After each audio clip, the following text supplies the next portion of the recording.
शताब्दी वर्ष निमित्तानं त्यांच्या स्मृती जनमानसात कायम राहाव्या म्हणून कालिका देवी पतसंस्थेनं घेतलेल्या या आपल्या पहिल्या स्वर्गीय सौ वेणुताई चव्हाण स्मृती मराठी साहित्य संमेलनाच्या या सत्रामध्ये मी दुष्यंत देशपांडे आपल्या सर्वांचे मनपूर्वक स्वागत करतो. खरं तर हा अधिक महिना चालू आहे, म्हणजे अधिक महिन्यामध्ये अधिकच लागतं सगळंच, तसं आपण वाणही देतो लोकांना. तर या अधिक महिन्यामध्ये साहित्याचा अधिकाधिक आनंद मिळावा याकरिता आज आपल्या या सर्वांना या साहित्याचं वाण या कालिकातर्फे वाटलं जाणार आहे आणि आपण सकाळपासून ते घेतो आहोत. आतापर्यंत 3 कार्यक्रम झाले वेगवेगळे. तर त्यातलं हे वाण हे जे आत्ताचं आहे ते म्हणजे सिद्धार्थ लेखक कथाकार श्री हिम्मत पाटील यांचं कथाकथन ऐकणं. मी सर्वप्रथम श्री पुरुषोत्तम देशपांडे यांना या कार्यक्रमाचं थोडक्यात प्रस्थान करण्याची विनंती करतो.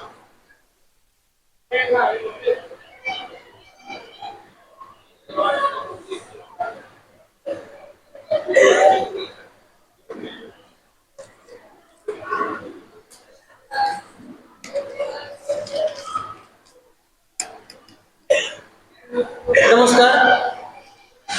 व्यासपीठावरील मान्यवर, आदरणीय कथाकथनकार. कथाकथनकार शब्द आपण का वापरलाय जाणून बुजून त्याचा आपण थोडा आढावा घेऊ. कथाकथनकार श्री हिम्मत पाटील साहेब, कालिका देवी पतसंस्था,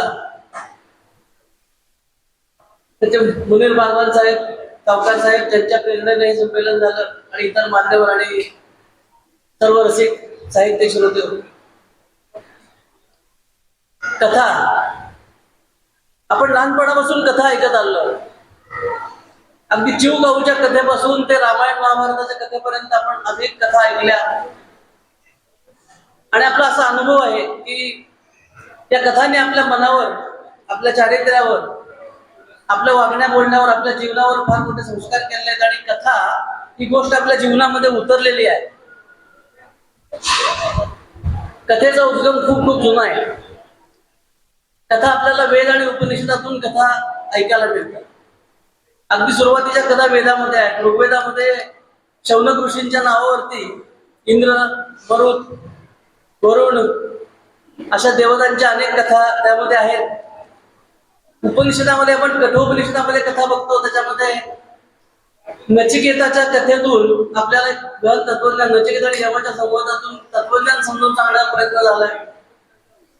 अशा असंख्य कथा उपनिषदामध्ये आल्या आहेत. पुराणामध्ये अनेक कथा आल्यात, प्रतिकथा आल्यात, तत्कालीन इतिहासासंबंधीच्या कथा आल्यात. अशा अनेक प्रकारे आपण पाहतो की कथा ही आपल्या दैनंदिन जीवनामध्ये उतरलेली आहे. कथा अनेक प्रकारच्या आहेत. कथामध्ये आपण ज्या कथा ऐकतो त्यामध्ये चोरी आहे, प्रेमभंग आहे, अपघात आहे, कोणतरी हरवलेला असतो तो सापडला आहे, अशा प्रकारच्या कथा आपण पाहतो. तर मूलतः कथेची व्याख्या काय? पण ॲलन पो म्हणून इंग्लिश आहे, त्यांनी व्याख्या केली आहे. त्याच्या व्याख्यामध्ये अलीकडच्या शिरायला नको पण प्राचीन संस्कृत वाङ्मयामध्ये कथेची जी व्याख्या केली आहे ती प्रबंध कल्पना कथा असं म्हणलेलं आहे. म्हणजे आपल्या विचारातून, आपल्या मनातून एखादी कल्पना करून, एखाद्या प्रबंधासाठी कल्पना करत आणि त्या कल्पनेतून शब्दप्रयोग करणं, त्या शब्दप्रयोगाला म्हणलेला आहे कथा. किंवा प्रबंध कल्पना स्तोक सत्याम प्राज्ञा कथा विदुः असं म्हणते. म्हणजे स्तोक सत्याम म्हणजे जगातली कुठलीही कथा ही स्तोक सत्य म्हणजे अर्धसत्य आहे. 100% सत्य आपण कथा सांगू शकत नाही, कारण कथा सत्य असूच शकत नाही. कथा ही कायम अर्धसत्य असते. त्याचं कारण कथेचा उद्गम आपल्या विचारात आहे. कुठून तरी आपल्या मनामध्ये आपल्या प्रज्ञेच्या साह्याने पहिल्यांदा विचार येतो. त्या विचाराला आपण तोडक्या मोडक्या ज्या काही माहीत आहे त्या भाषेमध्ये शब्दात रूपांतर करू आणि सांगतो. म्हणून कथा असत्य आहे. त्याचं एक गंमत म्हणून तुम्हाला एक उदाहरण सांगतो.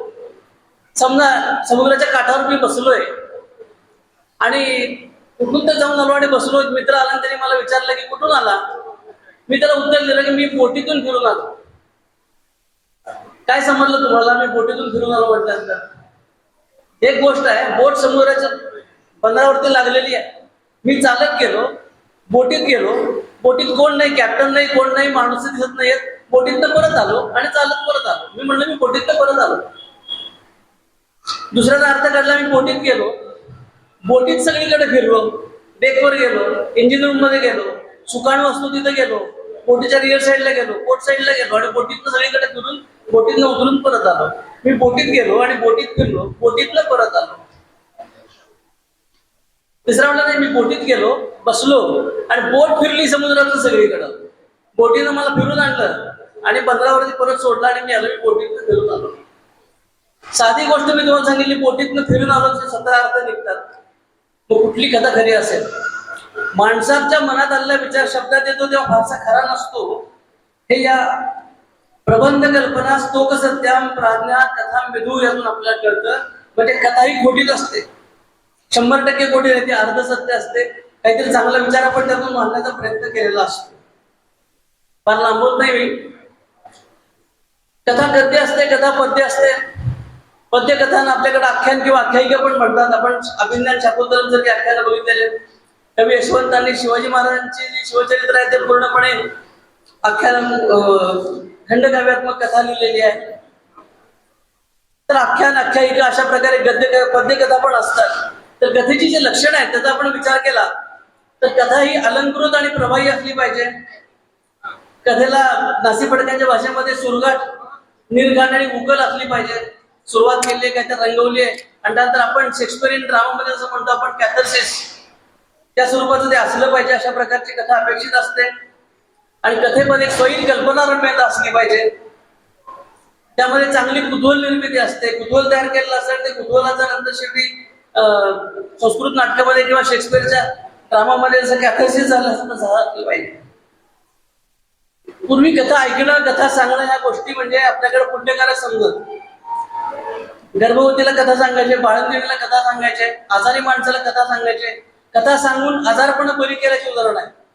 कथा सांगितल्याची आजारपण बरी झाल्याची उदाहरण आहे. लक्ष्मण शास्त्री जोशींच्या आपल्या संस्कृती कोशामध्ये हे सगळे उल्लेख आपल्याला मिळतील. आणि मरणप्राय माणसांना आपल्याकडे पूर्वी कथा सांगायची. भागवत कथा सुखदेव गोस्वामींनी परीक्षित राजाला सांगितली, 7 दिवसात तो मरणार असतो. थोडक्यात कथेचा उद्देश काय? एक अशुभ निवारण आणि आपल्या माणसाच्या मनाची शक्ती वाढवण्याचं काम कथा करत असतात. सण उत्सवाच्या कहाण्या असतात, कथा असतात. आपल्याकडे सावित्रीची कथा असते, आपण म्हणतो आपण समजतो तसं फक्त सावित्रीच्या उत्सवा दिवशी वडाला दोरा बांधून प्रदक्षिणा घातल्या, पुढच्या वर्षी हाच नवरा मिळावा म्हणून, एवढं सावित्रीची कथा एवढी मर्यादित नाहीये मित्रांनो. ती महाभारताला एक मोठी कथा आहे. त्या सावित्रीच्या आख्यानावरती योगी अरविंदांनी 7000 ओळी लिहिल्या. 700-800 पानाचं पुस्तक आहे. त्याच्यामध्ये त्याचं शैलजाराजांनी फार सुंदर मराठी भाषांतर केलेलं आहे. खंडकाव्यात्मक ती कथा आहे. सावित्री आणि यमाच्या संवादातून आपलं संपूर्ण तत्वज्ञान समजून सांगायचा त्यांनी प्रयत्न केलेला आहे. शिल्पकलेमध्ये आपल्याकडे कथा दिसून येतात. पूर्वीच्या काळी वर्तमानपत्र नव्हती, पुस्तकं नव्हती, टीव्ही नव्हता. अतिशय चांगल्या पद्धतीने शिल्प मंदिरावर आणि दगडातून कोरली जायची, गुहेतून कोरली जायची. कोणतरी कथाकार भक्त लोकांना घेऊन जायचा आणि ती शिल्प पाहत कथा समजून सांगायचा. बाबासाहेब पुरंदर एक प्रयोग केला होता. सगळे 10-12 जण बरोबर घेतले, मशाल पेटलेली घेतली आणि वेरूळमध्ये गेले. रात्रीच्या वेळी अमावस्या लागली आणि ते वेरूळमध्ये शिवपार्वती विवाहाचं शिल्प आहे. त्या ठिकाणी मशाल धरली आणि मशालीच्या उजेडाच्या हालचालीमुळं जे काही सावलीमुळे ते चित्र हल्ल्यासारखं वाटायला लागलं. शंकर पार्वती जिवंत झाले आणि त्या चित्राची सगळी कथा त्या ठिकाणी सांगितली अतिशय रंजकपणे. अशा प्रकारचे प्रयोग झाले आहेत की शिल्पातून आपल्या कथा दिसते. आपल्याकडे भरपूर अद्भुत कथा आहेत, प्राणी कथा आहेत, कहाण्या आहेत, दंतकथा. मी हिम्मत पाटील साहेबांचा परिचय करून देण्याची आमच्या राहुल राजूपाध्ये सरांना विनंती करतो. त्यांनी थोडक्यात आपला हिम्मत पाटील सरांचा परिचय करून द्यावा.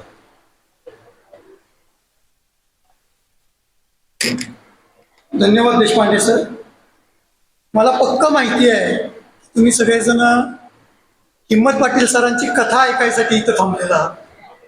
याच्यामध्ये खरं कसं आहे की हिम्मत पाटील सर आणि तुम्ही यांच्यामध्ये मी उभा राहायचं म्हणजे ही खरं तर माझी योग्यता नाही आणि तुमचीही तशी अपेक्षा नाही. पण तरी सुद्धा एक औपचारिकता म्हणून परिचय करून देणं हे माझं काम आहे. श्री कालिका देवी नागरी सहकारी पतसंस्था आयोजित पहिल्या स्वर्गीय सौ वेणुताई चव्हाण स्मृती साहित्य संमेलनात आता आपण अशा एका विश्वामध्ये प्रवेश करतोय जिथं शब्दांना पाय फुटतात आणि भावनांना पंख. त्या समोरच्यांना खिळवून ठेवण्याची जी एक जिवंत कला आहे ती आज आपल्याला या कलेचा आस्वाद देण्यासाठी अशी एक व्यक्ती लाभली आहे ज्यांच्या लेखनीत ग्रामीण मातीचा सुवास आहे आणि आवाजात माणसांच्या सुखदुःख जिवंत करण्याचं एक अफाट सामर्थ्य आहे. मी ओळख करून देतोय आपल्या सांगली जिल्ह्यातील पलूस तालुक्यातील नागठाणे गावचे सुपुत्र आणि मराठी साहित्य विश्वातील एक आदराचं नाव माननीय हिम्मतजी पाटील सरांची. श्रोते हो, नावाप्रमाणे साहित्याच्या क्षेत्रातही त्यांनी मोठी हिंमत दाखवली आहे. म्हणजे सरांचा बंड्या हा कथासंग्रह कमालीचा गाजला. नुसता गाजलाच नाही तर या संग्रहानं साने गुरुजी प्रतिष्ठानचा अत्यंत प्रतिष्ठेचा असा हा कथाकार शंकर पाटील उत्कृष्ट वाङ्मय पुरस्कारही मिळवला. कथाकार शंकर पाटलांच्या नावाचा पुरस्कार मिळणं यातच सरांच्या कथाकथनाची ताकद आहे. पण फक्त कथाच नव्हे तर सरांच्या मनातला हुंकार हा त्यांच्या कविता संग्रहातून सुद्धा बाहेर पडला आणि त्यालाही दक्षिण महाराष्ट्र साहित्य परिषदेचा उत्कृष्ट वाङ्मय पुरस्कार मिळाला. सरांची कथावळा ही अशीच रसिकप्रिय ठरली आणि सध्या त्यांची हरवलेली माणसं ही माणसांचा शोध घेणारी एक नवी कलाकृती प्रकाशनाच्या वाटेवरती आहे. श्रोते हो, सरांच्या कथेची भुरळ फक्त पुस्तकापुरती मर्यादित नाहीये तर सांगली आणि बारामती आकाशवाणी केंद्रावरून त्यांच्या कथांनी हजारो श्रोत्यांच्या कानात गुंजत राहण्याचं काम केलेलं आहे. असं हे बहुआयामी व्यक्तिमत्व मी तुमच्या आणि त्यांच्यामध्ये जास्त वेळ उभं राहण्याचं पातक करणार नाही, कारण उत्कृष्ट वक्ते आणि श्रोत्यांना खेळवून ठेवणारे जादूगार आज आपल्या मंचावरती उपस्थित आहेत. मी हिम्मत सरांना अशी विनंती करतो की त्यांनी आपल्या शब्दांच्या मोहिनीनं स्वर्गीय सौ वेणुताई चव्हाण स्मृती साहित्य संमेलनातील रसिकांना मंत्रमुग्ध करावं आणि देशपांडे सरांना विनंती करतो की त्यांनी पुढचा माईकचा वापर. धन्यवाद राजपांडे सर. मी कालिका देवी कुटुंब प्रमुख श्री मुनीर बागवान सावकार आणि चेअरमन श्री राजेंद्र वेळापुरे साहेब यांना श्री हिम्मत पाटील साहेब यांचा सत्कार करण्याची विनंती करतो.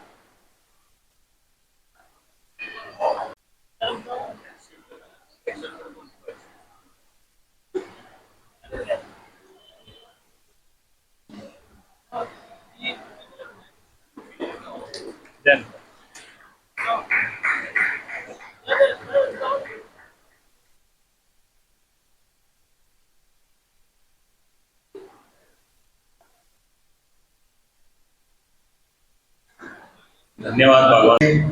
मायबाप, बंधू आणि भगिनी,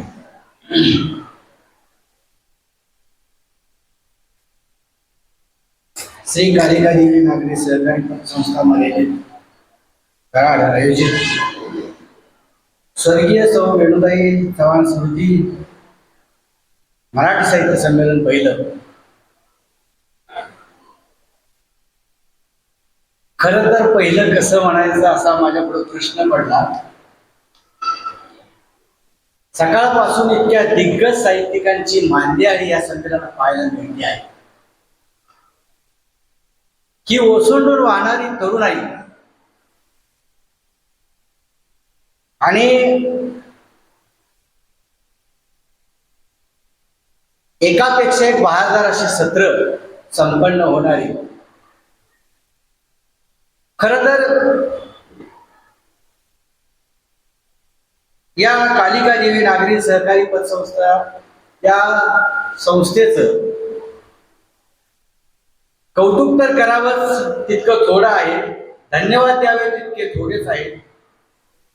की मगाशी या संमेलनाचे अध्यक्ष आदरणीय कृष्णात खोत सर म्हणाले की महाराष्ट्रभर माय मराठीचा उत्सव सुरू होत असतो. कितीतरी महाराष्ट्रामध्ये बँका आहेत, पतसंस्था आहेत, सहकारी संस्था आहेत की जे कुठल्याही महाराष्ट्रातल्या संस्थेनं, सहकारी संस्थेनं करून दाखवलं नाही, ते इतकं सुंदर असं अफाट शिवधनुष्य या संमेलनाचं पेलण्याचं काम या कालिका देवी नागरी सहकारी पतसंस्थेने केलेलं आहे. सर्वांनी त्यांच्या सर्व पदाधिकाऱ्यांच्यासाठी जोरदार टाळ्या वाजवा. या संमेलनाचे अध्यक्ष कृष्णात खोत सर, तसेच उद्घाटक ज्येष्ठ पत्रकार आणि अखिल भारतीय मराठी साहित्य संमेलन जे सातारला झालं त्याचे कार्याध्यक्ष विनोद कुलकर्णी, त्याचबरोबर या साहित्य संमेलनाचे स्वागत अध्यक्ष, ही महत्वाची संस्था आणि या श्री कालिका संस्थेचे कुटुंब प्रमुख आदरणीय मुनीर भागवत सावकार, त्याचबरोबर या संस्थेचे चेअरमन आदरणीय माननीय राजन वेळापुरे सर, त्याचबरोबर कार्यलक्षी संचालक माननीय विवेक वेळापुरे सर, की ज्यांच्या शब्दामध्ये दमदार मान्य आहे. प्रत्येक सत्राला ज्यांनी अत्यंत सुंदर अशी त्या सत्राची सुरुवात करून घेत असताना मांडणी केली, असे या संस्थेचे समन्वयक प्राध्यापक अशोक कुमार चव्हाण साहेब आणि या संस्थेचे सर्व संयोजन समिती, सर्व पदाधिकारी. या संमेलनात गजररंग सादर करणाऱ्या प्राध्यापिका सुनंदा शेळकेताई, ज्यांच्या पुढच्या सत्रामध्ये दंगल कविता ऐकणार आहात, अत्यंत आशयपूर्ण वास्तवाला भेटणाऱ्या आणि सडेतोड मांडणी करणाऱ्या कवी नितीन चंदन शिवेसर, ज्याचे भेदिक झालं ते रेडिओ स्टार शाहीर कळसकर सर आणि सर्व त्यांची टीम. सकाळी ज्या पद्धतीनं विनोद कुलकर्णी सरांनी एक वाक्य वापरलं की कराड नगरीच्या सहकार परंपरेतील ही समृद्ध अशी परंपरा सुरू करणारी ही संस्था आहे आणि या संस्थेनं या खरं तर प्रीती संगमावरती मगाशी ज्या पद्धतीने सरांनी सांगितलं तसं तो त्यामध्ये भाग समाविष्ट होतो. कराड आणि पाटण यांची प्रीती, यांचा संगम आणि कोयना आणि कृष्णा ही प्रीती, की दैनिकामधून जे जे लेखक लिहिते झाले त्या सर्व लेखकांचंही स्वप्न नगरीमधून ज्यांनी ज्यांनी खूप सुंदर असे लिहिले. कराडची साहित्य परंपरा असेल किंवा राहुल कुलकर्णी आदरणीय ज्यांनी माझा परिचय करून दिला, राजोपाध्ये सर, तर त्यांनी सुद्धा छान अशी या संमेलनाच्या अनुषंगाने कविता केली. तर शिवरायांच्या पदस्पर्शाने पावन झालेली ही भूमी भारताचे उपपंतप्रधान माननीय यशवंतरावजी चव्हाण यांची कर्मभूमी आणि या भूमीमध्ये कितीतरी मोठमोठे दिग्गज साहित्यिक निर्माण झाले. कृष्णात खोत सरांनी सांगितलं त्या पद्धतीनं डोहकार, ज्याला ललित साहित्यातले बाल गद्य लेखक म्हणून संबोधलं जातं, ते श्रीनिवास कुलकर्णी असतील किंवा झुंबर, ज्यांचा दंपन जो आहे तो महाराष्ट्रातल्या घराघरामध्ये कुरवाळला, त्याचा लाड केला, कौतुक केला, अशा प्रकाश नारायण संत असतील किंवा कितीतरी मोठमोठे दिग्गज साहित्यिक या नगरीनं निर्माण केले. ही साहित्यिकांच्या रत्नांची खाण आहे आणि या साहित्य संमेलनाच्या समारोपाला आदरणीय काकाजी इंद्र देशमुख यांच्या व्याख्यानाची पर्वणी लाभणार आहे. असं फार सुंदर असं संमेलन इथं संपन्न होत आहे. अत्यंत अंगावरती रोमांच उभे राहावेत अशा पद्धतीनं हा कार्यक्रम संपन्न होत आहे. थोरा मोठ्यांची नगरी आहे. थोर मोठे साहित्यिक असतील, विद्वान असतील, व्याख्याते असतील, त्यांच्या अनेक वेळा नगरीमध्ये पावलं पडली असतील, त्याच्या अणवानी पायाखाची माती त्यांच्या पदस्पर्शाने पावन झाली असेल, अबीर झाला असेल, गुलाल झाला असेल. हा अबीर, हा गुलाल माझ्या मस्तकी लावण्याचं भाग्य कालिका देवी नागरी, श्री कालिका देवी नागरी सहकारी पतसंस्थेनं दिलं. त्यांच्या ऋणात राहणं पसंत करतो. साहित्यावरती प्रचंड प्रेम असणारे,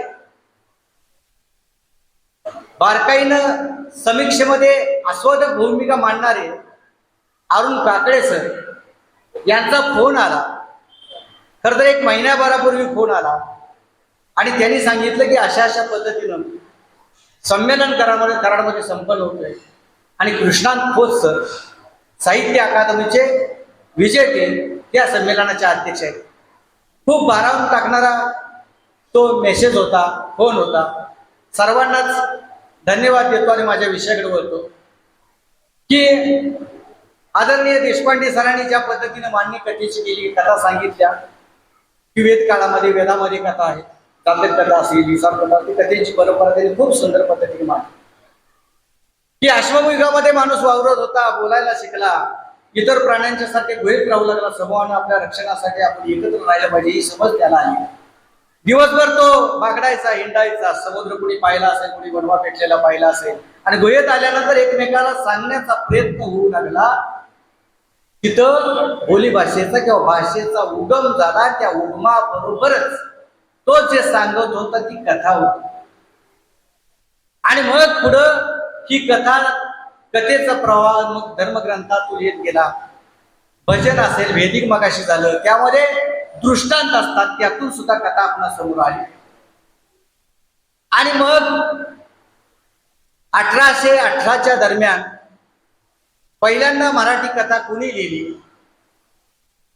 तर शहाजी राजांचे वंशज जे तंजावरला राहत होते, हे नातू सरपोजी राजा, त्या सरपोजी राजांनी पहिली मराठी कथा लिहिली. आणि आपण बालपणी हिसाब नीतीच्या गोष्टी वाचल्या, ऐकल्या, ससानी कासव असेल किंवा तत्सम गोष्टी असेल की त्या कथेच्या तळाशी काहीतरी बोध असतो, काहीतरी तात्पर्य असतं. ह्या गोष्टी हिसाबच्या माध्यमातून स्वतः समुद्राच्या पलीकडे राहणारा बेटावरचा तो लेखक, त्या कथा आपल्यापर्यंत पोहोचवणारे कोण होते, मराठीत ती कथा कुणी आणली तर ती कथा सुद्धा सरपोजी राजांनी आणली. मग ज्योतिबा फुले ते सुद्धा या नगरीचं, या परिसराचं भूषण आहे, त्यांची कर्मभूमी आहे. त्यांनी 57ला शेतकऱ्यांचा आसूद नावाचा ग्रंथ लिहिला. शेतकऱ्यांच्या व्यथा वेदनेला धुमारे फोडणाऱ्या ज्या काही गोष्टी होत्या त्या त्यातून आल्या. हरिभाऊ आपटेने आधुनिक वळणाच्या कथा आणल्या 1898ला आणि 19व्या शतकाच्या पूर्वार्धात सकाळच्या सत्रामध्ये ज्या पद्धतीने मांडणी झाली की खांडेकर फडकेंचा कालखंड होता, इब्सेनचा कालखंड मागे सरकला, शेक्सपियरचा सुरू झाला, मराठी संगीत रंगभूमी मागे सरकत चालली, मुकपट बोलू लागले. या दरम्यानचा तो कालखंड ही कथा शहरीकरणामध्ये अडकलेली होती आणि त्याला दाब द्यायला लागलो. ए म्हाताऱ्या, एका बुक्कीत 32 दातच पाणी, ए म्हाताऱ्या, एका बुक्कीत 32 दातच पाणी, हे सारखाच ठोका लावला होता. म्हातारा मातूर लय लय कैगटीला अंत, लय गायला अंत, म्हणलं कशाला मला दाब देते, जाऊ दे की मला घरला. ए म्हाताऱ्या, एका बुक्कीत 32 दातच पाणी. ती काय टिपीला सोडायला तयार नाही, मग शेवटी काय करावं काय कळणार झाले. ती म्हणायला लागलं, जाऊ दे की मला घरला, कशाला मला दाब देतेस, मला माझ्या तोंडात एक तर दात आहे का. नसलं म्हणून काय झालं, बसवून पाडीत पडे का बुक्कीत 32 दातच पाणी. माणसं काय बोलतात ते कळत नाही, पण बोलून गेल्यानंतर पुन्हा आपल्या लक्षात येते की बाबा तो विनोद झाला. पण तो विनोद आपल्याला टिकता आला पाहिजे, पकडता आला पाहिजे. आता बघा, ही काही नेहमीच्या गोष्टी असतात की शेतातनं गावाकडे यायला लागलो होतो, गावाच्या जवळ आलो आणि पावसाची चळक आली. मग पावसाची चळक आली म्हणताना पळत पळत पळत आपल्या पात्र्या शेडतो त्या जाऊन उभा राहिलो. इतक्या जिगन नावाचं पोरग पळत थडपाडत आलं, माझ्या शेजारी उभा राहिलं. मी म्हणलं, जिगन काय झालं, कशाचं काय म्हणलं, कर पावसात चळक आली नव्हतं म्हणला. बरं मग काय म्हटलं, पावसात चळक आली म्हणताना केशवा छपरा सोडलं म्हणलं. बरं मग काय छपर सगळं गडकच की म्हणला. बरं मग काय सगळं भिजली नव्हता म्हणला. बरं मग काय कथा सांगतोय म्हणलं. का पावसाची चळक आली म्हणताना केशवा छपरा शिरलो, छपर सगळं गडकच की भिजून नाही, ती फाड फाड फाड बोलून मोकळं झालं. आता मला काहीतरी बोललं पाहिजे, मी काय मागचा पुढचा विचार केलाय, मी फाड दिसना बोललो मोकळा झालो. तुला काय अक्क बिकल होती का नाही. ते म्हणलं काय झालं, लका पाऊस उघडोस तर छपराच्या बाहेरच उभं राहायचं. पुन्हा माझ्या लक्षात आलं की बाबा आपण काहीतरी चुकीचं बोललो. म्हणजे माणसांच्या बोलण्यातनं चालण्यातनं विनोद घडत असतात आमच्या शेजारी म्हातारी होती, जक्कड म्हातारी, पण एकमेकांच्या लय लय प्रेम, लय लय माया, लय लय जीव. जळणाला गेलं दोघं संग जायचे, पाण्याला गेलं दोघं संग जायचे. दोघांनी पण दिसत नव्हतं, पण तांदळाचं ताट घेऊन निवडत बसायचं. हे बघितलं म्हणलं लका असं जर एकमेकाला लळा लावला तर महाराष्ट्रात किती जणांचा संसार सोन्याच होतील. असंच दिवस जातो, तुम्ही आपल्या रस्त्यानं जात होतो, येत होतो. एक दिवशी आपण बघा म्हटलं आजी आजोबाचं काय चाललंय. तर गंमत असं झालेलं की म्हातारं जेवत होतं, म्हातारी त्याला वाढत होती. मला जरा प्रश्न पडला, आजीला म्हटलं आजी आत येऊ का? आजी म्हटली की बाळा त्याच्यात काय. मी आत गेलो, आजीला म्हटलं आजी मला एक प्रश्न पडला, विचारू का? आजी म्हटली विचार की बाळा त्याच्यात काय. मला तुम्ही सांगा, म्हातारपणाची काठी, एकमेकाचा आधार, एकमेकाला लय जपतायचा, लय जीव लावतायचा. कुठलं बी काम तुम्ही दोघं संघच करताय. जळणाला गेलं संघ जाताय, पाण्याला गेलं दोघं संघ जाताय. दोघांनी पण दिसत नाही, पण तांदळाचं ताट घेऊन निवडत बसताय. कुठलं बी काम तुम्ही दोघं संघच करताय.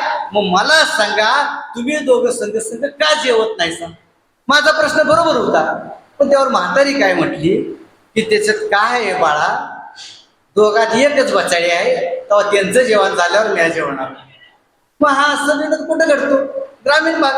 ग्रामीण भागात काय नसतो, वेगवेगळ्या पद्धतीची माणसं असतात, हट्टी असतात, कनवळ असतात, प्रेमळ असतात, मायाळ असतात, कनवळ असतात, आडवं बोलणारे असतात. उभ्या महाराष्ट्रात एक गाव असं नसेल की तिथं आडवं बोलणारं गावणार नाही. आमच्या पण गावात होतो, त्याला सळलं बोलायचं कधीच माहिती होतं, कायम वाकड्यात, आणि ते कोणाची पण चेष्टा करायचो. असलं ही आदरणीय इंद्रजित देशमुख साहेब काकाजी, त्यांना वंदन करतो. सगळ्यांनी टाळ्यांच्या गजरात काका आलेले आहेत, काकाजींचं स्वागत करूया.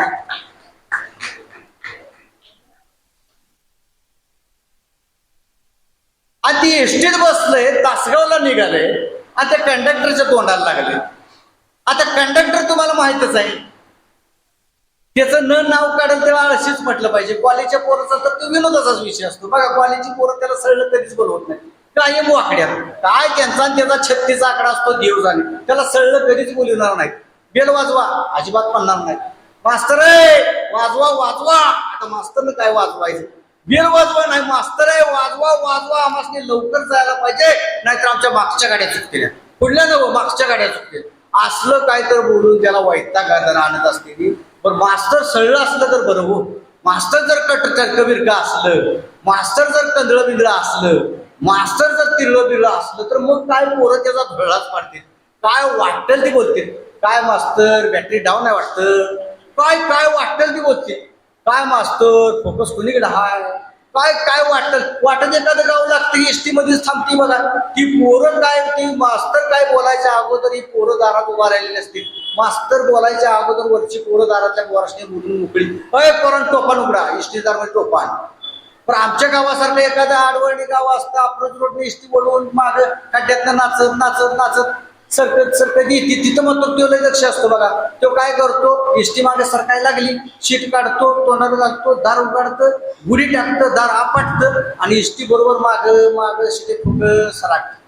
कारण त्याला माहित असते वरनं उतरणाऱ्या माणसापेक्षा खालनं वर चढणाऱ्या माणसाची दांडगी गडबड झालेली असते. म्हणून तिथे ती दक्ष असते. इष्टे थांबली, एखादा हाताने दार उघडतं आणि दुसऱ्या हाताने चुकून माणसं धरतं आणि एका स्वरात म्हणतं, ऐ चला उतरणारी उतरा. पण कुठलं काय ह्याचं कोण ऐकून घेतलंय, ह्याच्या अगोदरच पोरांनी सुरू केलेलं असते. ऐ चला चढणारी उतरा. आता वर चढणारे खाली कशी उतरायची, असलो काय तर बोलून त्याला पाक डोसक्याचं भुज करत असते. पण त्याच्या तोंडाला ती तर काय वैतागलेला असते. ते कोणाकोणाच तोंडाला लागणार, कोण लगेच वरनं भांडते, कोण चिल्लरवरनं भांडते, कोण जाग्यावरनं भांडते, पुन्हा निघते प्रत्येक स्टॉप बघायचं, म्हातारी कोतारी पोरं बाळ ज्या त्या स्टाफवरती सोडायचं असतं, ती पुन्हा शिटा मोजायच्या, तिकटी फाडायच्या, पुन्हा त्या पॅडवरती द्यायचं, पुन्हा सगळ्यांच्याकडे लक्ष द्यायचं, पुन्हा कोणाच तर भांडण लागले असते, ती मिटवायची, ती बडबडून त्या तोंडाला फेस याची बारी आलेल्या असत्या, आणि त्याच्या तोंडाला ही लागल्या. त्याला काय म्हणतंय, मास्तर मला एक आंधळी द्या, मास्तर मला एक आंधळी द्या. ह्यानं सारखाच टिकरायला लावला. मास्तर पण लई छिटालं होतं. म्हटलं बघ इष्टीत कुठं दिसते का, घ्यायचा म्हटला. मास्तर मी आंधळीला निघालोय, आंधळीचं तिकीट मागतोय म्हटला. मास्तर म्हणला तुला पण तीच सांगतो, या एसटी 5व्या मैलाला तासगावला जाते. वाटत कुठं आंधळीला जाणार शेट आंधळीला लागत नाही, आंधळीला जाणार शेट कुठं एसटी दिसते बघ, त्यानं तिकीट काढले का बघ आणि मग माग म्हटला. हा कुठल्या गावचा आहे? त्याला उभ्या जन्मात सगळं बोलायचं माहित आहे. मग ते कुठल्या गावचा आहे? की म्हटलं आम्ही आमच्या गावचा आहे. अरे कुठल्या गावाला निघालायस? दुसऱ्याच्या गावाला. वाकड्यात सळलं नाही. अरे तुझ्या गावाला काही नावगाव आहे का नाही? नाव होती की पुराण भावून गेली आता हुडकच आहे. लय आडवं बोलतेस, लय आडवं बोलतेस, याबद्दल तुला दंड द्यावा लागेल. दंड का आपण खूपच गेली. ही माणसं कुठं गावणार? ग्रामीण भागातच गावणार. म्हणून खऱ्या अर्थानं जशा व्यथेच्या कथा ग्रामीण भागाने निर्माण केल्या किंवा ग्रामीण भागामध्ये निर्माण होत असतात, तसा अस्सल विरोध ग्रामीण मातीमध्ये पिकत असतो.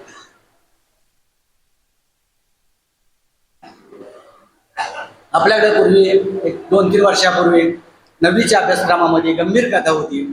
इथल्या व्यथेचं, दुःखाचं, एका समाजाचं चित्रण करणारी कथा अभ्यासाला होती. मळणगावचे लेखक दिनकर दत्तात्रय भोसले, जाप्तासागर त्या नावाने प्रसिद्ध होती. हे जन्माला येऊन काशीला जाऊ म्हणतात, पण जन्माला येऊन मी सांगतो नागिन कथा संग्रह वाचावा. तर असे नागिन कथा संग्रह लिहिणारे त्यांच्या मनात काय विचार आला असेल काय माहीत, की भारताला स्वातंत्र्य मिळून इतकी वर्ष झाली आणि शिक्षणाची गंगा घरापर्यंत पोहोचली, वाडी वस्तीपर्यंत गेली, खेड्यापाड्यापर्यंत गेली, उमऱ्यात गेली, उमऱ्यात नागली, इतका डांगोरा पेटला गेला. खरंय काही चित्र कदाचित त्यांना अस्वस्थ केलं असेल या वाक्याने, आणि म्हणूनच त्याचं प्रत्यक्ष वास्तव दर्शन त्यांनी त्या कथेमध्ये मांडलं असावं. तीच कथा अभ्यासक्रमाला लागली असेल. त्या दंडोबाचा डोंगर आहे, त्याच्या पायथ्याची जी गाव आहे छोटी छोटी, तिथं बनेवाडी नावाचं गाव आहे, तिथे ते शिक्षक म्हणून होते. ते रोज सायकलवरून जात होते, येत होते. त्या पायथ्याशी कुठंतरी एका समाजाची पाल पडली होती. ब्रिटिश सरकारनं ज्याच्या माथी चोर म्हणून शिक्का मारला, शतकानुशतकाची जी त्यांच्या माथ्यावरती बसलेली जी ठसठशीत खूळ होती, ती अधोरेखित अधिक घडत करणारी बाब इंग्रजांची होती. की तो दिवसा उसाच्या फडात लपून बसतो, रात्रीचा उसाच्या फडात लपून बसतो, आणि झुंझुमुंजीच्या वेळेला लपत छपत कसा तरी लाजत ओरडत आपल्या दारात हात पसरून लेखीसाठी उभा असतो. असा समाज म्हणजे फासेपात्री समाज. हा शिक्षणापासून वंचित आहे. याचं काय चित्रण आहे? त्या पालाचं ते निरीक्षण करत होते. त्या पालाची म्हातारी मरणपंथाला लागली होती. 4 दिवसांची सोबती होती आणि तिचा जीव लेखीत अडकलेला होता. माझ्या लेखीला मी एकदा कधी डोळं भरून बघेन असं तिला झालं होतं. आणि निरोप दिला होता पै पाहुण्यांना. पै पाहुणे येत होते, निरोप समजत तसा येत होते. त्या म्हातारीला बघून जात होते, पण म्हाताऱ्याचा जीव काही जात नव्हता. मग याचा निरोप कसा दिला जातो? ही जी लेक होती सांगोल्याला दूरवर, त्या परिसरामध्ये, त्या भागामध्ये जिथं बाजार भरतो, त्या बाजारच्या ठिकाणी लोक एकत्र येतात. एका बाजूला येतात, सुखदुःखाच्या गोष्टी बोलल्या जातात. कुणाला मुलगा झाला, कुणाचं लग्न झालं, कोण गेलं, कुणाचं उत्तर कार्य झालं. पुन्हा बाजार फुटतो, दुसऱ्या ठिकाणी बाजार भरतो, त्या ठिकाणी लोक जातात. तिथं लोक एका बाजूला येतात, एकत्र येतात, सुखदुःखाच्या गोष्टी बोलल्या जातात. पुन्हा बाजार फुटतो. म्हणजे एका बाजारातून दुसऱ्या बाजारात, दुसऱ्या बाजारातून तिसऱ्या बाजारात हा निरोप फुटत जात असतो. त्यामुळे लेकीला तो निरोप पोचायला वेळ लागतो आणि एके दिवशी लेकीला निरोप पोचतो. काय निरोप असतो? तर तुझ्या आईशी काय 4 दिवसांची सोबती नाही असती तशी तू बघायला आईला ये. तिला निरोप कळायला 2 लेकरं घेते, एकाला बोटाला धरते, एकाला काकेला मारते, धावत पळत आईच्या ओढीने मुक्तीनं बसलेल्यानं दंडोबाचा डोंगर जवळ करायचा प्रयत्न करते. दिवसभर धावते. रात्र झाल्यानंतर उजाड माळ्यावरती एका लिंबाच्या झाडाखाली 2 लेकरं पुढ्यात घेऊन रात्र जागून काढते. सकाळ उठल्यानंतर पुन्हा धावू लागते. पाय सुजलेले असतात, साडी दिसलेली असते, डोक्याला तेलाचा पत्ता नसतो, भुरभुर उडत असतात. आणि दुसऱ्या दिवशी दुपारच्या टिपणाला तिला पत्ता सापडतो. पत्ता काय? तर दंडोबाचा डोंगर. बापासारखा पत्ता आहे काय? मग ह्याला विचार, त्याला विचार, अरे दादा आमची पायला कुठे दिसली का? अरे अण्णा आमची पालं कुठं दिसली का? अरे अप्पा आमची पालं कुठं दिसली का? ज्याला त्याला भेरभीर त्या नजरेने ती विचारत होती, बघत होती, निहाळत होती. आणि शेवटी एका शेतकरी दादानं बोट दाखवलं, हे बघ माय खालच्या वर्णाला मी काल गेलो होतो त्या लवणात तुमची पालं तिकडे उतरले. त्याला दाखवलेल्या बोटाच्या दिशेने धाव पडत आईच्या ओढीनं म्हणते मस्ताच्या ती सुटली. धावली धावली धावली तिथं गेल्यानंतर जाऊन बघते तर तिथं एकही पाल नव्हतं. पालं मोडल्याच्या खुणा होत्या, पालाच्या मेकी उपटल्याच्या खुणा होत्या, चुलीची दगड मोडल्याच्या खुणा होत्या. तिला कलबलून आलं, आई तुला कुठं शोधू आता. तिनं पदरात पिडून पिडून बांधून आणलं होतं. समोर लक्ष गेला तर मोठाच्या मोठा राखीचा ढीग दिसला. धावत पळत गेले, गुडघट टेकून हंबरडा फोडला. आई तुला का गडबड झाली होती, तुझी लेक एवढ्या लांबून तुला बघायला निघाली, आता तुला कुठं बघू. त्या माया लेकींची ताटातूट कशामुळे झाली तर शिक्षण व्यवस्थेमुळे झाली. जर लिहिता वाचता आला असतं तर पत्रव्यवहार झाला असता, लेकीला माय भेटली असत. जर लिहिता वाचता आला असतं तर एसटीची बरोबर नेमके कळले असते, एसटीला प्रवास झाला असता. म्हणजे जे खरं चित्र दाखवण्याचं काम आमच्या चौथा सागरांनी केलं. जशा गंभीर कथा चौथा सागरांनी लिहिल्या तसा मगाशी उल्लेख आला पेटेचे शंकर खंडू असतील, शंकर पाटील असतील, शंकर खंडू किंवा पट्टण कोडोलीचे शंकर बाबाचे असतील, दिंडवाले बिटिंगवाले, रामायणाचं महाभारत किंवा पाहुणचार कथावाले, हे नवकथाकाराच एका कालखंडातलेच. तर ज्यांनी विनोदी कथा लिहिल्या परंतु त्यांची काही समीक्षकांनी नोंद घेतली नाही, ही खंत शंकर पाटलांना नेहमी राहून राहून वाटत होती. तर त्यांच्या वडीलसारखी कथा असेल, वेणासारखी, अरे 100ला वाचली तरी भूक भागत नाही असली वेणा कथा आहे. म्हणून ज्या कथा विनोदी कथाकारांनी विनोदी म्हणून लिहिल्या तेच कथाकार काही वेळेला गंभीर कथा लिहितात आणि विनोदी कथेच्या सुद्धा तळाशी तळ ढवळून काढणारा कोल्हा असतो. ते नेमकेपणानं आपण जर हिंद गांभीर्यानं बघितली, पहिलंच वाक्य आहे की दारुण नाव नाचला होता. म्हणजे काय गावाचं चित्रण शंकर पाटील एका वाक्यात करतात. आणि शेवटचा उपाय म्हणून त्यांनी ते दिंडीचा काढलेला आहे.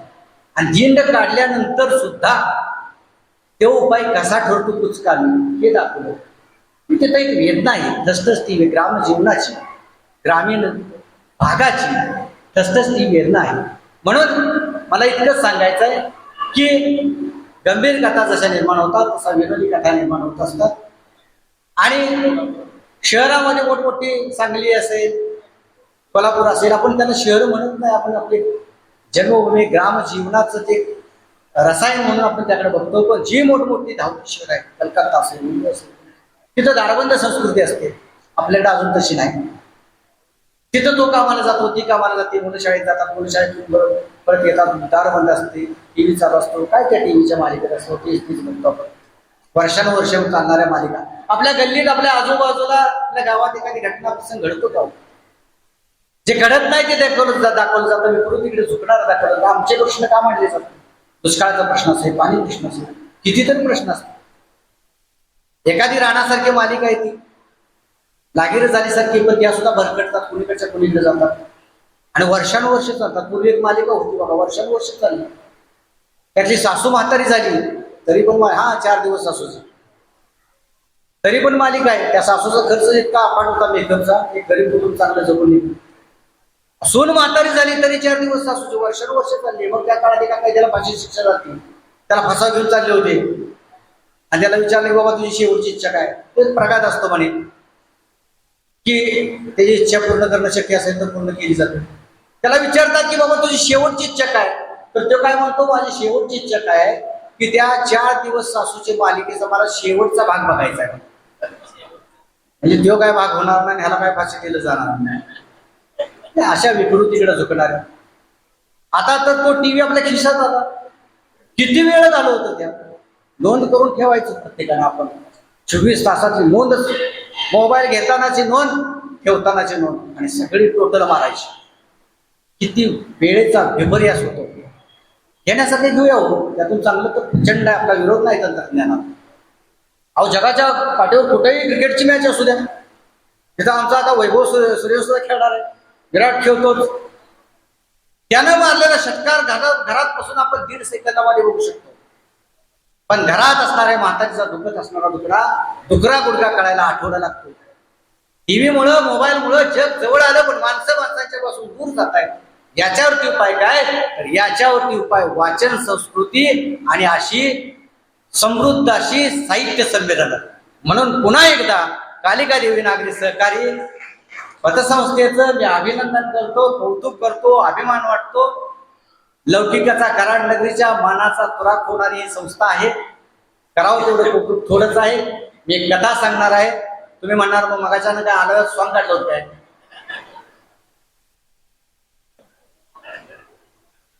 तर कथेची सुरुवातच मला देशपांडे सरांनी करून दिली. मी एकदम आवडलो, माझी कथा कशी सुरू झाली म्हटलं. कथेचं नाव माती. सरांनी सांगितलं त्या पद्धतीने छान आहे सांगितलं की कथा सत्य नसते, अर्ध सत्य असते.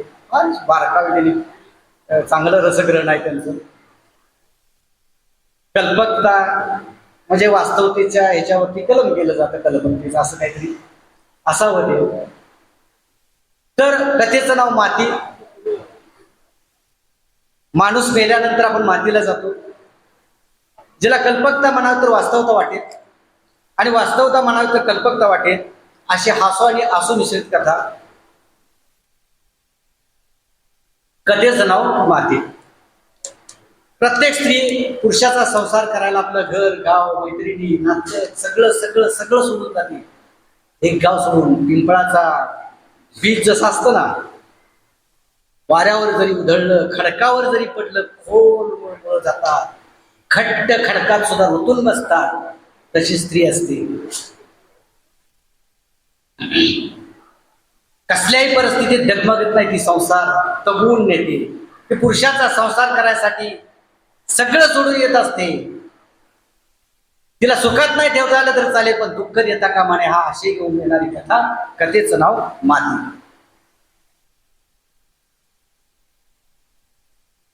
सोप्याला रघु बसला होता. आधी मला होती. तिनं नुसताच दसरा काढला होता. नव ऐकलं सका, नव ऐकलं सका, नव ऐकलं सका. हे काहीच बोलायला तयार नाही. भुगून बसलंय, फुगून बसलंय. तुटल्याने मुरक्याने मुसक घेऊन तुनत बसलंय. हिमलाला राग आला. पायातली जुडवी दान दान आपलं बाहेर आली. नवऱ्यावरती दापारली. ते म्हटलं तुमच्या मनात काय ते तर सांगा की. आज माझ्या आज्याची माती आहे ना, हो मातीला जायचं का नाही ते तर सांगा. तरी पण ही काय बोलायला तयार नाही. भुगून बसलंय, फुगून बसलंय. तुटलेली मुरकी घेऊन तुनत बसलंय. अन्नाचा घास जात नव्हता, पाण्याचा थेंब जात नव्हता. निरोपावरती निरोप आलं. माझा आजचा मरून गेला. भावानी गाडी पाठवली, तरी बी नवऱ्यानं नाही लावून दिली. आज मातीचा तिसरा दिवस. सकाळ मिनत्या करते, जायचं का नाही, जायचं का नाही. तो काहीच बोलायला तयार नाही. तिला गलबून. माणसानं सुखाच्या नाही निदान दुःखाच्या येत जाऊ का काका? त्याला सुख दुखलंय, आम्हाला काय सुख दुखच नाही. आपण एवढं का करून बसलाय? हे बघ तुला जायला नाही म्हटले का? तड्या तापडीनं वड्या भाकरीनं भाकऱ्या बांधून चालायला बरं. अहो तीच सांगते मी एकली गेली असती, पण आपल्या लग्नाला अजून वरीच व्हायचं आहे. नवं पाहुणं. तुम्ही जर नाही आला असा तर चार चौकात बरं दिसणार नाही. समजा पै पाहुणं नावं ठेवतील. ठेवलं तर आपण एवढं का आठून बसलाय? का आठून बसलोय? तुझ्या आज्याला जरा तर कमीत कमी. अहो हे मेलंय, याला मग काय झालं? आपण एवढं झबाक म्हटलं, तोंड बंद करण्याच्या चपकाच्या वादीनं पुढे म्हटला. लाल भडक इंगळागत रसरशीत डोळे केलं. आम्ही जावं असं आम्हाला काय अक्कलच नाही. माझ्याच घरातून माझ्यावर फांड भांडून गेला बघ. तिला काहीच बोलावं कळना. खलकन डोळ्यात पाणी आलं. खुंदका आला. नवरा मुला तिरसाट आहे, खोळा कवरा हे काढाय. रागाच्या भरात आपल्याच अंगावरती हात टाकायला कमी करणार नाही. खुंदका आला. पदराचा बोळा तोंडून कोबला रडतच माळीत पळाली. भीतीला पाठ लावली आणि ढसा ढसा रडायला लागली. तिनं गैवर मांडला. तो माझा साचा होता, तो माझ्याच रक्तातला होता. ज्याचं जळतं त्याला कळतं. देवा परमेश्वरा कामाचं सत्व बघतोयस. ह्याला पण जरा तिचा गैवर ऐकून गलबून आलं. त्या तिरीमिरीत उठलं. चालत चालत चालत आत गेलं. तिच्यापाशी खाली बसत तिची समजूत घालायला लागलं. हे यमला, अगं तुला जायला नग म्हटलंय का? तू जा की म्हटलं. माझं काय उगं काम आहे म्हटलं. गाडी संग नाळेच जत्रा. अहो आपल्या लग्नाला अजून वडीच व्हायचं आहे. नवं पाहुणं. तुम्ही जर नाही आला असा तर चार चौकात बरं दिसणार नाही. समधी जर नावं ठेवतील ह्याव जे ठेवलं तर आपण एवढं का आठून बसलायचा? का आठून बसू? तुझ्या आज्याला जरा तर अक्कल बिक्कल? आम्ही जावं असं ना, मला काही अक्कलच नाही. माझ्याच गावातून माझ्याच घरातून माझ्यावर भांडला आणि जाताना त्या टायमाला काय सांगून गेला ठवय, मी मेलो तर माझ्या मातीला येऊ नकोस म्हटला. आणि जर चुकून माती भीतीला आलास आणि निवदाच्या पाया पडाय गेलास तर भूत होऊन मानकोटी बसेल म्हणला. काय म्हणला तुझा म्हणला आजचा, जिथे आपण आपल्याच मातीची निवदाची भाषा. अहो रागाच्या भरात जातं माणूस बोलून, राग आणि बेकमाग कशाला म्हणून. हे बघ, तू काही जरी म्हटलीस तर आपण शाप म्हणजे शाप येणार नाही. तसं ती चिट्टाली, तिनं पुन्हा एकदा गायवर मारला, डोक्यात 100 विचार चमकून गेला. किंवा कसा येत नाही बघूया म्हणे. आरडून वरडून बुंबलून गल्लीला तमाशाच उभा करायचा, पण ह्याला पुढे घालून न्याचाच म्हणे. आणि आरडायला लागली, वरडायला लागली, काय पण बडबडायला लागली. आमच्या बायकाचा जन्मच वांगाळ, दिलेल्या घरातच झिजत कुजत मारायचं. हुमऱ्यातनं आत ओढून, एकदा हुमरा ओढून आत गेलं की बाहेर जाताना चौकाच्या खांद्यावरूनच जायचं. तसे म्हणले वाटेल ती बरोबर नको, काय करता दिला, तोंड बंद कर, चल येतो म्हणला. येमला म्हणली, तुम्हाला सकाळच्यानं सुचलं नाही तुम्हाला? हा, मलाच अक्कल सुची म्हणला. तो आरडून ओरडून बुंबलून गल्लीला तमाशा उभा करायला लागल्यास पेडच तोंडाला माणसं जमलीत म्हणला. मी येतो म्हणून खरं, पण माझ्या 2 अटी आहेत त्या. 2 का किती पण सांगा. ही काय म्हटली, ह्याला कसं तर वाढ बोलून पुढे घालून यायचं पण म्हटली 2 का किती पण सांगा. त्यानं अटी घालायला सुरुवात केली. 8 नंबर 1, तिथं गेल्यावर राहायचं काय काढायचं नाही खेळ म्हणला. तशी मला म्हणली, अशा टायमाला लाकींना नातीसनी लिकीसनी राहायच असते. हे बघ 8 म्हणणे असेल तरी येतो. बर 8 नंबर 2, तिथं गेल्यावर ना रस्त्यावरनं ठू बोंबलत जायचं नाही. अशा टायमाला आपल्याला येत नाही रडायला म्हणला, उलट अशा टायमाला येतं हसायला. नाही काय म्हणतात तशातल्या का तू रस्त्यातनं जाबा का ठू आरडत बसशील आणि मी रडायच्या ऐवजी बसीन हसत. आणि उगं पै पाहुण्यात तमाशा नको म्हणला, पायताना मार खाईल म्हणला. उगं पै पाहुण्यात तमाशा नको म्हणला. ही बर हिच्या डोक्यात काय, ह्याला कसा तर काहीतरी सांगून पुढे घालून घ्यायचा, एवढंच हिच्या डोक्यात. म्हणून म्हटली ही बर म्हण. मग ह्यानं जसे नवऱ्यानं जशी परवानगी दिली तसं बाईला दुखात सुद्धा सुखावल्या गेलं झालं. बिचारला काय सपान पडलो होतं कुणास ठाव. आजचा हातरुणाला पडला, अन्नाचा घास जात नव्हता, पाण्याचा थेंब जात नव्हता. निरोपावरती निरोप आलं, पण नवऱ्यानं लावून दिली नाही. वाटकडं माझ्या डोळं लावलं आज्यानं, वाट बघून आजचा माझा मरून गेला. मरतावरती आपल्या लाडक्या नातीला डोळं भरून बघायचं असेल की ग. मरून गेला बिचारा. भावानी गाडी पाठवून दिली, पण नवऱ्यानं नाही लावून दिली. आज मातीचा 3रा दिवस. मला मातीला बाई जायला मिळेल काय आशा वाटली होती. तिला पाटाचं उठून दिलं, भाकऱ्या तापून ठेवल्या होत्या, कुठल्या आशा कुणास ठाऊ. आणि जशी नवऱ्याची परवानगी मिळाली तसं तिला दुखात सुद्धा सुखावल्या झालं. लगबगीनं स्वयंपाकघरात पळाली आणि भाकरीची बांधाबांध करायला लागली. भाकरी बांधताना प्रत्येक भाकरी तपासून बघायला लागली. पापुड्याला कुठं लागलंय का, पापुडा कुठं खराबलाय का. मनात क्षणभर विचार चमकून गेला, बाई ग आमच्या बायकाचा जन्मच या भाकरीच्या पापुड्यासारखा. पापुडा म्हणजे सासर असतं, त्याला कुठं लागू त्याचं नसतं. मन वरडत होतं, हंबरडा फोडत होतं, धाय मोकळून रडत होतं. तिला हुंदका अनावर होत होता. तिच्या डोळ्यासमोर गल्लीतल्या आयाबाया दिसत होत्या, पैपावून दिसत होत. तिथं गेल्यावर मला आयाबाया विचारतेल्या, पै पाहून विचारतेली, अगं इमले तुझ्या आज्यानं तुझा किती जोसरा काढला. मरता वक्ती त्याला एकदा तुला डोळे भरून बघायची होती की कुठल्या तोंडानं मी आयाबायाला काय उत्तर देऊ. तिचं पण हंबरडा फोडत होतं आणि ही मात्र धास्तावलं होतं. चप्पा आली म्हणलं, हिच्या आज्याच्या मातीला कशाला निघाली कुणास ठाऊक म्हणला. आपलं तोंड नाही सळलं म्हणला, तोंड बोलतोय ना मार खातोय म्हणला. गंमत अशीच झालेली होती, कुणा सुखाचं असू नाही तर दुखाचं असू दे, जर काय हसण्यासारखं दिसलं तर फटाक दिसला बोलून किरी हसत बसायचं. त्यामुळे ह्याला 2दा मार बसला होता.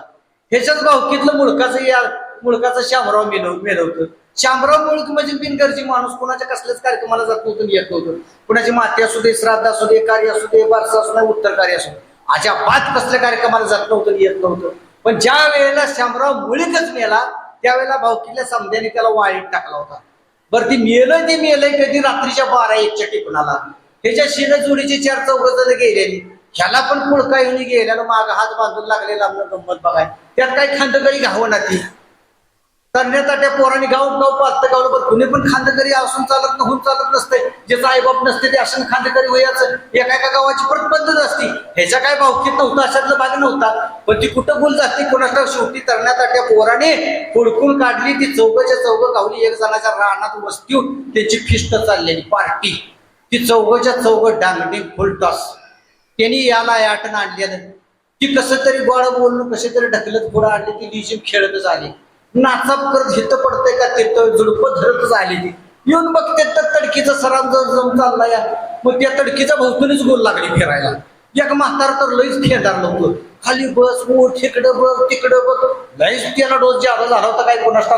पुढे सुतळीचा डोस जरा दिसल्या सुतळीचा जरा तोडा दिसल्या छाप मारून गेलं सुतळीचा तोडा उचलला आणि लगबगीन गेलं तर त्या कळकाच्या कांबीपाशी तडकीपाशी एका कोपऱ्याला बसलं दातवट खाऊन करकासून असं कळक्याची कांबी लागली आवळून बांधायला. त्याचं काही लक्ष नव्हतं. मागणं कळकाच्या कांबी तोत्राचा कासुटा अडकला होता.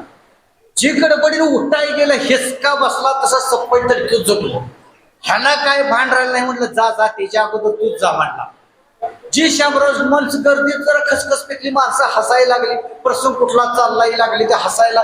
शामरावच्या भावाने धरला ह्याला जी पायतानं फोडला. तवा पण ही सुजल्या तोंड घेऊन घरला असतं. तवापासून यांना ठरवता असल्या कार्यक्रमाला म्हणून कुठं जायचं नाही. पण दुसऱ्यांदा पण गंमत अशीच झालेली. ह्याचा बालमैत्र हरी गेलेला. आपला बालमैत्र आहे म्हणला. त्याला बघावं म्हणला शेवटचं दर्शन घ्यावं पुन्हा काय बघायला मिळणार आहे म्हणला. म्हणताना ही गेल्यानं बरं हरी मेल्याला सकाळच्या 10च्या टिपणाला त्याच्या घराच्या पुढनं रस्ता जात होता. त्या चौकटी एका बाजूला भिताडाला त्याला गुडघवर करून टेकवून असा बसवलेला होतं. ती प्रेत 3-4 तास ती ताटून गेल्यावर बायका रडून रडून डोळ्यातलं पाणी आटायचं बारी आल्या.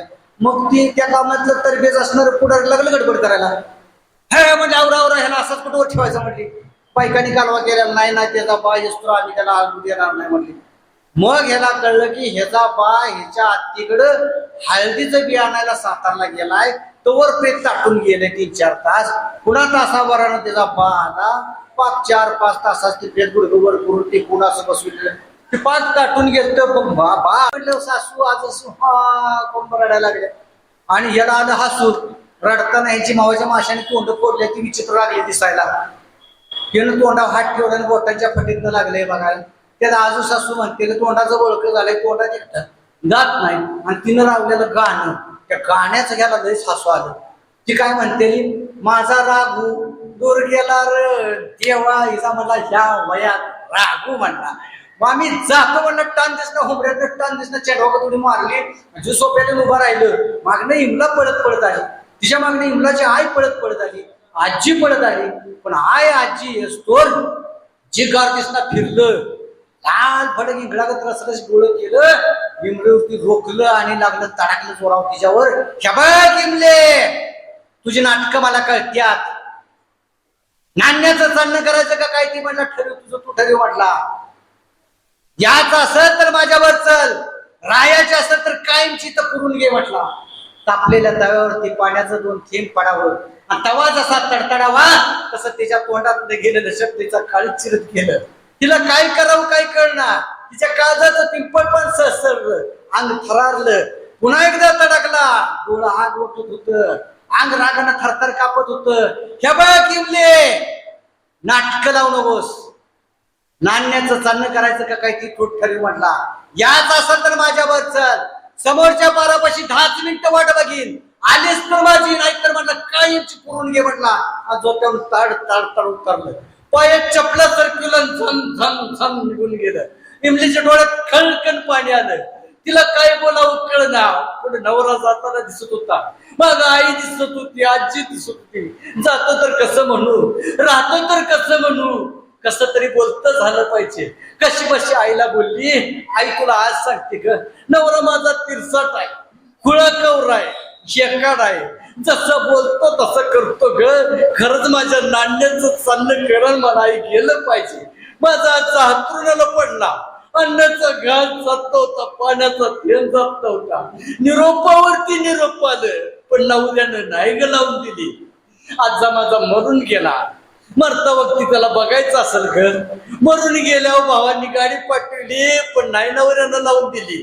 आज मातीचा तिसरा दिवस सकाळ नित्य करत होती तेव्हा कुठं आट्टी घालून आणते ग. मला गेलं पाहिजे नाही तर माझ्या नांद्याचं चालणं करल. ती कापऱ्या अंगानं चपला पाया सरकूया. पुन्हा एकदा काळजाचं पिंपळ पान थरारलं.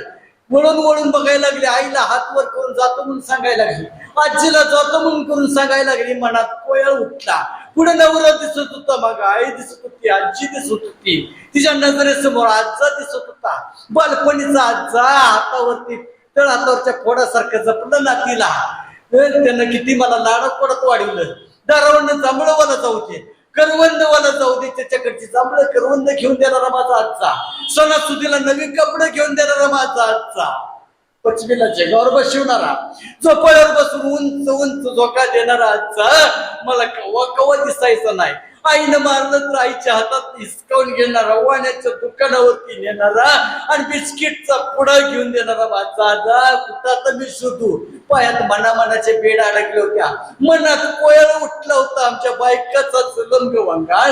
आज माझा आजचा मेला, उद्या माझा बाबर, परवा पाठचं भाऊ मरत्या. जुन्या नात्यातलं एक एक माणूस मरून जाणार, नव्या नात्यात एक एक जन्माला येणार.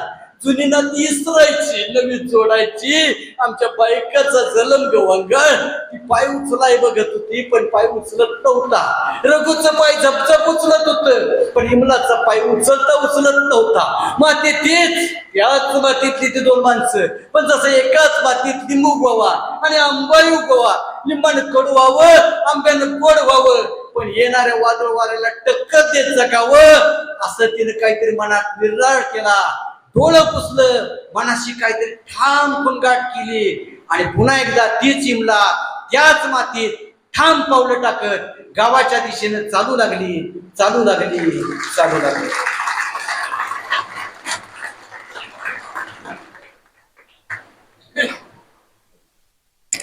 धन्यवाद पाटील साहेब. गेले अर्धा पाऊण तास सगळ्या रसिकांना आपण खेळवून ठेवलं आणि पात्र प्रसंग जसेच्या तसे उभे केले डोळ्यासमोर. खरोखरच मी असं सांगेन की शंकर पाटील, पुरी सोनकांबळी या सगळ्यांची आठवण आम्हाला झाली. आपण फारच उत्तम रीतीनं ही कथा सादर केली, त्याबद्दल आपले खरोखरच मनपूर्वक आभार.